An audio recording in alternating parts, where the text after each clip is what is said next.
My name is Renee, and I'm with Verbal Math. Today, I want to ask you if you or your children have been struggling with the concept of understanding all the skills that we need to do with fractions. If you're struggling with explaining it, and your child is maybe struggling with being able to retain it all and understanding what to do for this and what to do for that, because there's so many steps, right? I've got my top 4 strategies for helping make fractions simpler. Okay, so let's simplify the process. First thing is if your child feels that all the different steps for each of the foundational things or each of the things that they have to do with fractions is long and they forget them, have them write them out in their own words, draw pictures, write examples, all of the above, any of the above to help them. Okay, whether it's a note card or a post-it, whatever's going to help them with the steps, the process. Okay, by them writing it on their own, they're personalizing it. And it's something that they're going to be appreciative of compared to getting it out of a book and looking at the book or seeing something that you wrote down for them. Not that they won't appreciate that, but they'll have more um, love for I did this. I wrote this out on my own, and they'll be able to begin building more of their confidence with it. Okay, so strategy number 2 are visual aids. Now, these can be visual aids that you purchase, but you don't have to. You can make your own visual aids. Now, there are things I've seen on Pinterest, for example, for taking paper plates to turn them into fractions. My suggestion, and you can take it and see what works best for your child. With circles, my students struggle with getting them equal.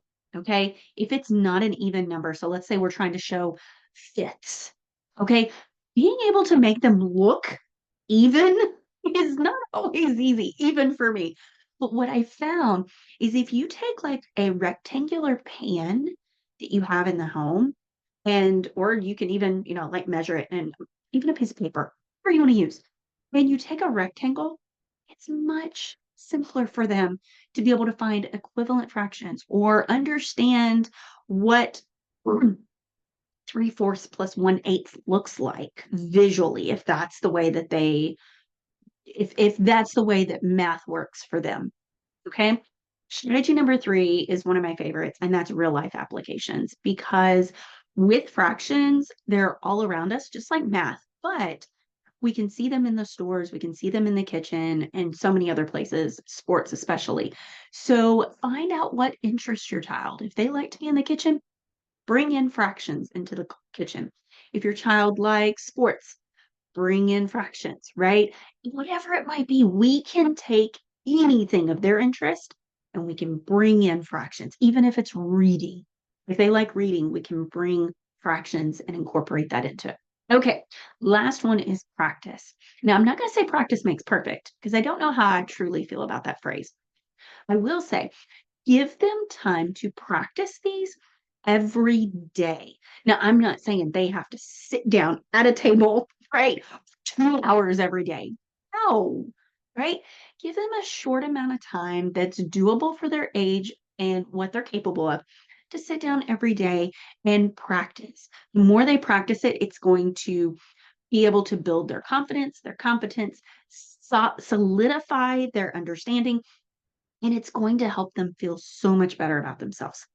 Okay, so top 4 strategies, these are not the only ones, by the way, that will help simplify fractions, not actually simplify a fraction, but explaining fractions and getting your child to feel more confident with them would be the step-by-step list that they make on their own with pictures or whatever is going to be helpful for them, visual aids, whether you purchase them or make them on your own. Real life applications is amazing. Fractions are so fun. Bring in food, bring in their favorite foods, and they will turn into excited children whenever they're learning about fractions. And last but not least, allow them more than enough time to practice every day. I hope this has been helpful.